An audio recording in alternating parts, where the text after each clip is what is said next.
สวยอยู่ชายทงถูกลมหัวกูดพัดลงมาอยู่แดนไกล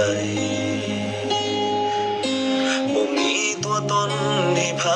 ต้องมาใส่ใจ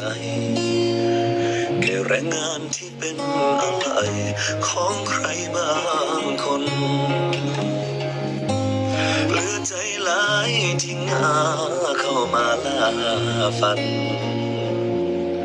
ทุนน้อยบวกความหูต่ำฝันบ่ค่อยมีทุกอยากเมื่อยห้อนหิวหลายมือนี้จากสิมีโอกาสได้คืนเมื่อยามบ้านบ่ทุกเมื่อเป็นตาตายเธอน้อโชคชะตา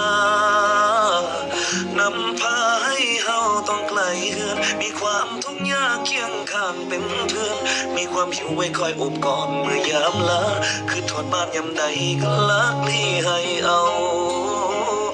ย่างเขาเห็นน้ำตาสิคืนเมื่อบ้านรอจักหน่อยแน่นาอดทนก่อนเด้อล่ะคำแม่รอยมาตามลง